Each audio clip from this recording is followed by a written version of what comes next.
আসসালামু আলাইকুম সবাইকে। আজকে রান্নাঘরের গল্পে আপনাদের সবাইকে স্বাগতম। আজকে মানুষের জীবন নিয়ে কিছু কথা বলবো। মানুষের জীবনটা বড়ই অদ্ভুত এক সফর। এখানে যেমন হাসি সত্যি, তেমন কান্নাও। প্রতিটা সকালে সূর্য ওঠে নতুন করে বাঁচার জন্য, আর প্রতিটি রাতে সূর্য ডুবে যায় কষ্টগুলো ধুয়ে ফেলার জন্য। জীবন সবসময় সহজ হয় না, কখনো মানুষ হারিয়ে যায়, কখনো আবার খুঁজে পায় নিজেকেই। তবুও জীবনের প্রতিটি মুহূর্তই কিছু না কিছু শিখিয়ে দিয়ে যায় আমাদের। হয় সাহস, নয় ধৈর্য, নয়তো ভালোবাসা।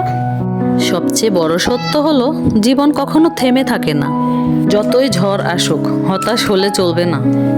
একটুখানি আত্মবিশ্বাস আর একটুখানি সাহস আর একটুখানি ধৈর্যই সামনের দিকে এগিয়ে নিয়ে যাবে।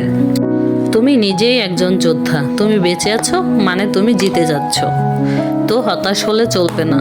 হতাশা কাটিয়ে সবাই ধৈর্য ধরে সামনের দিকে এগিয়ে যাও। তোমাদের সাথে গল্প করতে করতে দেখো আমার রান্নাটা প্রায় শেষের দিকে। রান্না করছি শিং মাছের ঝোল। টমেটো দিয়ে শিং মাছের ঝোল কার কার ভালো লাগে কমেন্ট করে জানিও। তোমরা যারা আমার ভিডিও দেখো, আমার কোনো ভুল হলে অবশ্যই ধরিয়ে দেবে। ভালো লাগলে ভিডিওটা শেয়ার করে দেবে বন্ধুদের মাঝে, সবাইকে দেখার সুযোগ করে দেবে।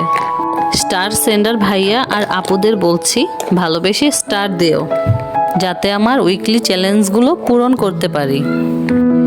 কোরবানির ঈদ তো চলেই আসলো, কয়েকদিন পরই ছুটি হয়ে যাবে। সবাই সবার গ্রামে যাবে, কোরবানি দিবে। সবাইকে ঈদের অগ্রিম শুভেচ্ছা রইল। ঈদের সময় গরুর মাংস খেতে খেতে বোর হয়ে গেলে ভিডিওটা দেখে নিও সবাই।